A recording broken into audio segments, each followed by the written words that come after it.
तो यहाँ पर हमने कंप्लीट कर लिया कि केमिकल रिएक्शन होता क्या है और इसके इक्वेशन कैसे होते हैं, वो सब हमने देख लिया है, राइट। और भी बहुत तरह के यहाँ पर आपको इक्वेशन देख जाएंगे, जैसे कि यहाँ लिखा हुआ है 3Fe+4H2O, देन प्रोडक्ट क्या मिल रहा है Fe3O4 तो इस सब आप देख सकते हो, इक्वेशन खुद से सॉल्व कर सकते हो।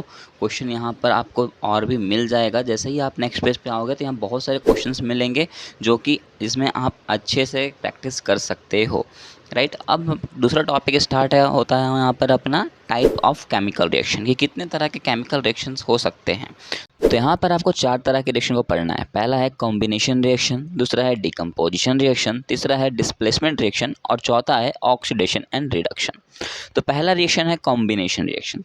कॉम्बिनेशन से एक वर्ड मिलता जुलता रहता है, कंबाइन। कंबाइन का मतलब क्या होता है? जोड़ना। तो इसमें इस रिएक्शन का मतलब भी वही है। आपको क्या करना है, एक रिएक्शन दिया रहेगा, आपको क्या करना है, दोनों को उसमें जोड़ना है, जोड़ करके प्रोडक्ट बना के लिख देना है। ज़्यादातर आपको इसमें बैलेंस्ड इक्वेशन ही देखने को मिलेगा, अनबैलेंस्ड इक्वेशन नहीं देखने को मिलेगा। दूसरी बात, ये जो होता है हीट को लूज करता है, that is called exothermic reaction. तो इसको क्या कहते हैं? एक्सोथर्मिक रिएक्शन भी कहते हैं। डिकम्पोजिशन रिएक्शन जैसे उसका अपोजिट है, ये जो होता है ये हीट को गेन करता है, इट मीन्स ये इंडोथर्मिक रिएक्शन होता है। अब ये हीट को लेगा तो ये क्या करेंगे, इसका जो पार्टिकल्स होंगे वो क्या करेंगे, टूटेंगे, जो मॉलिक्यूल्स होगा वो क्या होगा, टूट जाएगा। तो यहाँ पर क्या होगा, ये पहले एक मॉलिक्यूल होगा और बाद में प्रोडक्ट में हमें दिखेगा कि ये 2 मॉलिक्यूल बन रहा है। तो ये जो होता है ये इंडोथर्मिक रिएक्शन हो जाता है।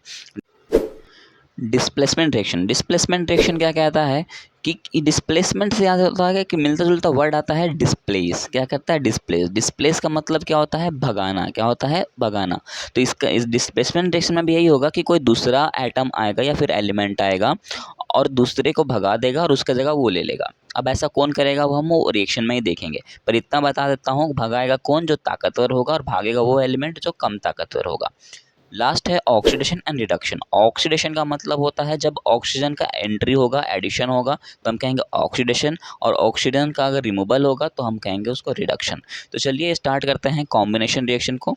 कॉम्बिनेशन रिएक्शन में जैसे ही आप आओगे तो आपको सबसे पहले एक एक्टिविटी दिखेगी, एक्टिविटी 1.4। आपको फिगर देखना है, 1.3 है देखना है, उसमें क्या देख आपको एक्टिविटी पता चल जाएगा। एक्टिविटी ये कह रही है कि आपको क्या करना है, एक CaO लेना है, मतलब कि कैल्शियम ऑक्साइड को लेना है, जो कि सॉलिड फॉर्म में होता है। ये कुछ और नहीं है, ये चूना है। चूना सभी ने देखा ही होगा। चूना को क्या कहते हैं? क्विकलाइम कहते हैं। और हम सबको पता है चूना अगर वाटर में डालते हैं तो कितना भयंकर रिएक्शन होता है, कितना ज़्यादा हीट रिलीज होता है। तो मैंने पहले ही कहा था कॉम्बिनेशन रिएक्शन आपको क्या दिखेगा, हीट रिलीज होता हुआ दिखेगा। तो यहाँ पर रिएक्शन जो किया गया है वो उसमें भी वही दिखाया गया है कि जैसे ही उसने क्विकलाइम को डाला इस वाटर में तो देखो बबल्स निकलने शुरू हो गए, और वो जो रिएक्शन हो रहा है वो क्या हो रहा है, एक्सोथर्मिक रिएक्शन होता है। हीट बाहर होता है, हीट रिलीज होता है और ये बहुत ही गर्म हो जाता है, जैसे कि उसने छू करके भी बताया है आपको रिएक्शन में। तो CaO और जब वाटर मिलता है तो क्या बनता है, एक CaOH बनता है, जिसको हम कहते हैं स्लैक्ड लाइन, जो कि एक्वा सॉल्यूशन होता है, जिसको हम यूज़ करते हैं पेंटिंग में, वाइट वॉशिंग में। और हम यहाँ पर जैसा कि आपको लिखा हुआ भी मिल जाएगा, आपको जैसे ही नेक्स्ट पेज टर्न करोगे वहाँ डू यू नो में आपको NCERT ने लिखा भी है कि ये जो है ये किस में यूज़ किया जाता है, वाइट वॉशिंग में यूज़ किया जाता है। तो कॉम्बिनेशन जिसका आप प्रैक्टिकल भी कर सकते हो।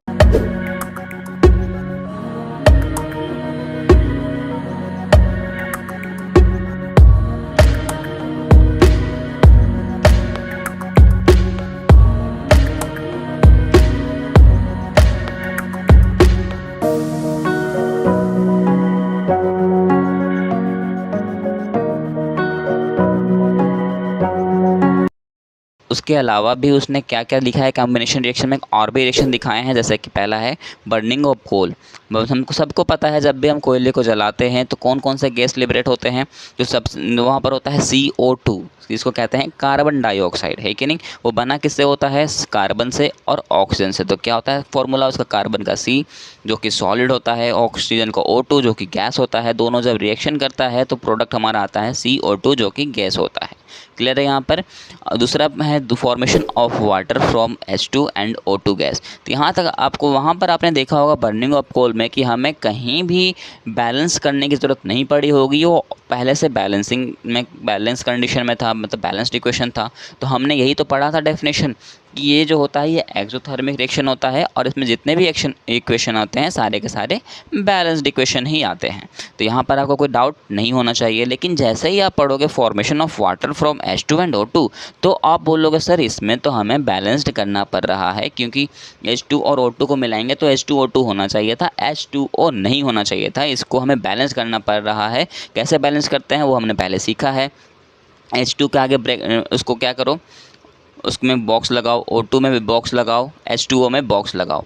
अब देखो यहाँ पर आप क्या चेक करोगे कि नंबर कि ऑक्सीजन का नंबर यहाँ पर कितना है, प्रोडक्ट में 1 है, रिएक्टेंट साइड में 2 है। तो यहाँ पर हमें 1 से 2 कर सकते हैं कि नहीं कर सकते, बिल्कुल कर सकते हैं। 2 आगे लगा देंगे, 2 आगे लगाएंगे तो इसका मतलब है हमें हाइड्रोजन से भी मल्टीप्लाई करना पड़ेगा, जो कि हाइड्रोजन 2 था। तो 2 और 2 कितने हो जाएंगे, 4 हो जाएगा, 4 हो जाएगा। तो H2 के आगे भी हमें 2 लगाना पड़ेगा, तब जाके ये बैलेंस हो जाएगा। तो ये हमें बोलोगे सर ये तो बैलेंस करना पड़ रहा है, तो फिर ये तो गलत हो गया डेफिनेशन। गलत नहीं हुआ, मैंने क्या कहा था, कहीं कहीं एक्सेप्शन आपको आएंगे, वही एक्सेप्शन ये रहा हमारे सामने। क्लियर है। उसके अलावा भी आपको एक बहुत ही अच्छा एग्जांपल दिया गया है जो कि एक्चुअली यूज़ होता है फोटोसिंथेसिस के लिए, लेकिन आप फोटोसिंथेसिस पे मत चलो, बस अभी ये समझो कि ये बैलेंस्ड है कि नहीं है। बैलेंस्ड है तो ये क्या कर रहा होगा, हीट को रिलीज कर रहा होगा। और दूसरी बात, ये कौन सा रिएक्शन में आएगा, कॉम्बिनेशन रिएक्शन में आएगा। जैसे कि यहाँ है C6H12O6, ये एक्वस कंडीशन पे है, इसमें 6O2 भी एक्वस कंडीशन के साथ है। जब रिएक्शन हुआ, दोनों के बीच रिएक्शन होगी, रिएक्शन होने के बाद जो प्रोडक्ट बनेगा वो क्या क्या बनेगा, 6CO2 बनेगा जो कि एक्वस होगा, 6H2O होगा जो कि कैसा कंडीशन है, लिक्विड कंडीशन पर है, और ये एनर्जी भी रिलीज होगा। तो ये आप मेरे को कमेंट करना कि ये इक्वेशन बैलेंस्ड है या अनबैलेंस्ड है। अगर बैलेंस्ड है तो किस तरह से बैलेंस किया जाए वो भी आप कमेंट में लिख सकते हो, मैं चेक करके बता दूंगा। तो यहाँ पर आपका जो ये टॉपिक था कॉम्बिनेशन रिएक्शन वो कंप्लीट होता है। यहाँ पर आपके कॉन्सेप्ट क्रिस्टल क्लियर हो जाने चाहिए। अगर नहीं होते हैं तो आप मेरे को कमेंट कर सकते हो। नेक्स्ट टॉपिक है अपना डिकम्पोजिशन रिएक्शन। डिकम्पोजिशन अगर मैं कहूँ ना तो ये जस्ट अपोजिट है कॉम्बिनेशन रिएक्शन के। कॉम्बिनेशन रिएक्शन में हमने सीखा कि वो हीट को क्या करता है, रिलीज करता है, तो ये हीट को क्या करेगा, एक्सेप्ट करेगा।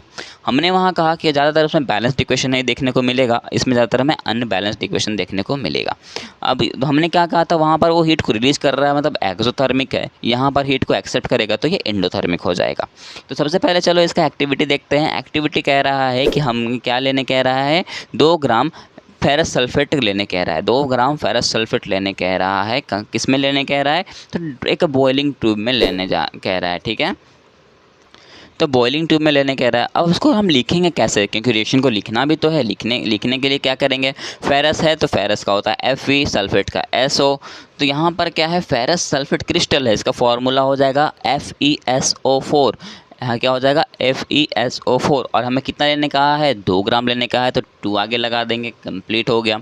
इसके साथ हमें क्या करना है, देखो ये मैं पहले कह रहा हूँ कि ये डिकम्पोजिशन रिएक्शन है तो ये हीट लेगा, है कि नहीं, ये हीट लेगा। हीट लेगा इसका मतलब हमें हीट करना पड़ेगा। हमें हीट क्या करना पड़ेगा, इसको हीट करना पड़ेगा, है कि नहीं।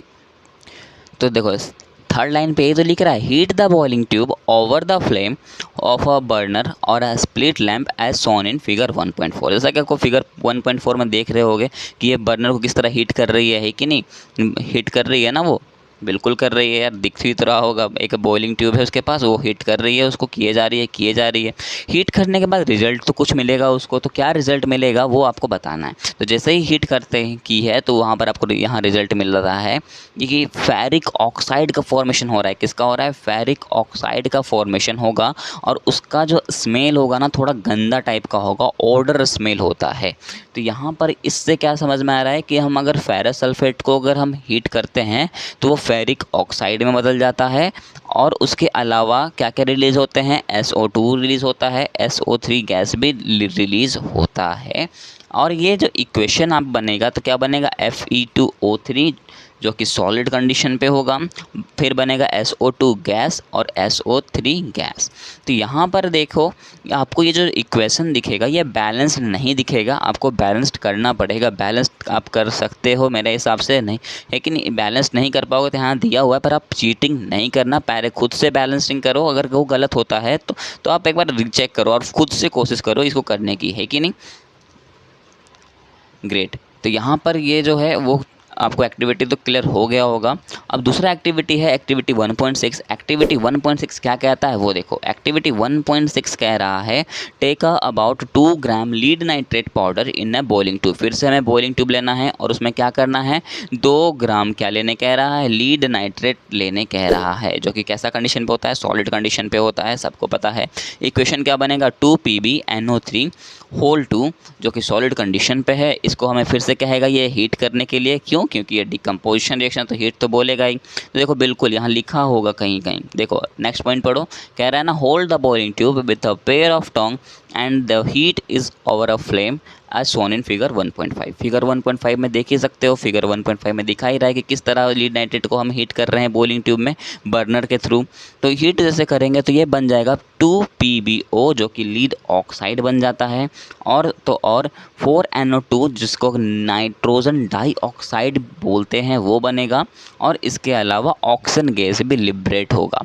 देखो आपको ये रिएक्शन खुद से भी लिख सकते हो, खुद से भी लिख सकते हो, लेकिन मैं तो कहूँगा ये रिएक्शंस आपको याद होने चाहिए, क्योंकि आप खुद से बनाओगे तो पता नहीं कैसे बना दो। अभी आपको रिएक्शन बनाना नहीं है, अभी बस आपको फोकस करना है बैलेंसिंग पे। किस पे करना है, बैलेंसिंग पे। तो देखो ये बैलेंस नहीं है, तो अगर आपको बैलेंस्ड करना है और बैलेंस्ड है तो उसको छोड़ देना है। क्लियर है। उसके बाद फिर से एक एक्टिविटी है, ये बहुत इंपॉर्टेंट एक्टिविटी है 1.7। 1.7 जो एक्टिविटी है ये बहुत ही इम्पॉर्टेंट एक्टिविटी है। इम्पॉर्टेंट एक्टिविटी क्यों है मैं ये कह रहा हूँ, देखो पहला इसने क्या कहा है, टेक अ प्लास्टिक मग। एक क्या करो, आपको एक प्लास्टिक का मग लेना है, जग है तो वो भी ले सकते हो। उसके बाद क्या करना है, 2 होल कर दो इसको। क्या करो, 2 होल करो। 2 होल करने के बाद आपको क्या करना है, उसके अंदर इसका जो बेस है मतलब निचला हिस्सा है वहाँ पर एक रबड़ को फिट करो। रबड़ को फिट इसलिए कह रहा है क्योंकि वो जो पानी है जो उससे पानी लीक करेगा वो लीक नहीं होने पाए, इसलिए उसमें रबड़ को फिट कर देना है उस होल में अच्छे से। अब उस होल में जहाँ पर हमने रबड़ फिट किया है उस पर क्या लगाना है, कार्बन इलेक्ट्रोड लगा दो। क्या लगाना है, कार्बन इलेक्ट्रोड लगाना है। अब इलेक्ट्रोड 2 होते हैं, सबको पता है, एक होते हैं एनोड, एक होता है कैथोड। अब बात करते हैं एनोड के पास चार्ज कौन सा होता है, कैथोड के पास कौन सा चार्ज होता है। तो एनोड के पास चार्ज होता है पॉजिटिव, कैथोड के पास होता है नेगेटिव। राइट, यहाँ तक कोई डाउट है क्या, वहाँ तक तो कोई डाउट नहीं होना चाहिए, मेरे हिसाब से तो कोई डाउट यहाँ पर नहीं होना चाहिए। उसके बाद कह रहा है अब इलेक्ट्रोड लिए हैं तो बैटरी भी लो। बैटरी को कनेक्ट कर दो उस इलेक्ट्रोड से, जो कि एक एनोड है कैथोड है। तो हमें पता है अरेंज कैसे करते हैं, बैटरी लेना है, बैटरी को अरेंज करते हैं किसमें, positive to positive, negative to negative. तो पॉजिटिव वाला चला जाएगा एनोड के पास, नेगेटिव वाला चला जाएगा कैथोड के पास। यहाँ तक कोई डाउट है क्या, कोई भी डाउट नहीं होना चाहिए। दूसरा है, फिर कह रहा है fill the mug with water. अब क्या करना है, जो जग है उसमें वाटर से पूरा उसको भर देना है। अब वाटर से जब हम पूरा उसको अच्छे से भर देंगे, भरने के बाद क्या कह रहा है, add a few drop of dilute sulphuric acid to the water. हमें क्या कहने कह रहा है कि जो वाटर हमने लिया है उसमें कुछ ड्रॉप, 1-2 बूंद जो है उसमें सल्फ्यूरिक एसिड डाल दो। वो भी कैसा होना चाहिए, डाइल्यूट होना चाहिए। डाइल्यूट सल्फ्यूरिक एसिड को डाल देना है, ये नहीं कि पूरा प्योर सल्फ्यूरिक एसिड को लिया और सीधा डाल दिया, ऐसा नहीं करना है। या फिर एसिड के ऊपर आपको पानी नहीं डालना है, पानी के ऊपर एसिड को डालना है। अगर आप उल्टा रिएक्शन करते हो तो वो आपको प्रॉब्लम कर सकता है। क्लियर है। उसके बाद क्या करना है, take 2 test tube filled with water. फिर से क्या करो, 2 टेस्ट ट्यूब लो, उसको वाटर से भरो। वाटर से भरने के बाद क्या करना है, आप वो जो हमने इलेक्ट्रोड लिया है, एक एनोड एक कैथोड, उसको ऊपर से ढक देना है। ढकने के बाद क्या करना है, स्विच ऑन द करंट। क्या करने कह रहा है, अब उस करंट को, उस स्विच को ऑन करने कह रहा है। अब स्विच को जैसे ही ऑन करोगे तो सर्किट हमारा काम करना शुरू कर देगा, लेकिन ये सर्किट हमने बनाया है वो तो काम करना शुरू कर देगा। अब उसके बाद कह रहा है appear undisturbed time in you will observe the formation of bubbles at about the electrode. अब हमें क्या चेक करने कह रहा है कि यार उसमें तुम देखो, ऑब्जर्व करो कि जो 2 बबल्स उठ रहे हैं स्विच देने से, क्या दोनों इलेक्ट्रोड्स में बराबर के आ रहे हैं क्या, या फिर कुछ चेंज हो रहा है। This bubble displace water in the test tube. और वो जो बबल होंगे वो कहाँ पर होंगे, वो कहाँ डिस्प्लेस कर रहे होंगे, तो टेस्ट ट्यूब में कर रहे होंगे। ऐसा नहीं कि आप बाहर चेक करने लगो, ऐसा नहीं है ना। टेस्ट ट्यूब के अंदर वाले जो वाटर हमने लिया है उसमें बबल्स देखना, कुछ बबल्स जो हैं वो डिस्प्लेस हो रहे होंगे। उसके बाद का क्या पॉइंट कह रहा है कि इसके बाद कह रहा है is the volume of the gas collected the same in the both the test tube. हमें पूछ रहा है कि बताओ कि जब वॉल्यूम होगा गैस का, दोनों तरफ जो गैस लिबरेट हो रहे हैं, जो बबल्स आ रहे हैं, क्या दोनों तरफ वो बराबर होगा क्या? ऐसा ज़रूरी है क्या? ज़रूरी है कि नहीं? वो तो आप एक्सपेरिमेंट करोगे तो ही बता सकते हो, है कि नहीं? लेकिन एक्सपेरिमेंट नहीं कर रहे हैं तो ऐसा थोड़ी एक आंसर नहीं जानेंगे, आंसर पता करेंगे, पर पहले क्वेश्चन तो पूरा पढ़ लें, है कि नहीं? तो अगला पॉइंट कह रहा है once the test tube are filled with the respective gases remove them carefully. उसके बाद हमें क्या करने कह रहा है, जो टेस्ट ट्यूब लिया है जिसको हमने वाटर से अच्छे से फुल किया था, उसमें कुछ गैस आएगा, उस गैस को हमें अच्छे से रिमूव करना है उसको अच्छे से रिमूव कर लेना है। उसके बाद कह रहा है test this gases one by bringing a burning candle close to the mouth of the test tube. उसको बाद कह रहा है कि वो हमें दोनों गैस को क्या करना है, अच्छे से चेक कर लेना है कि दोनों का कंसंट्रेशन जो होगा क्या वो बराबर होगा या नहीं होगा। और ये क्वेश्चन लिया है कि जितने भी स्टेप है, जो भी रिएक्शंस है, वो हमें कब करना है, जब हमारे आसपास कोई टीचर हो जो ट्रेंड टीचर हैं, उसके साथ ही हमें ये रिएक्शन करना है। ये नहीं कि आप अपने से घर पे एक्सपेरिमेंट करना शुरू कर दो, ऐसा नहीं करना है। ये क्लियर है?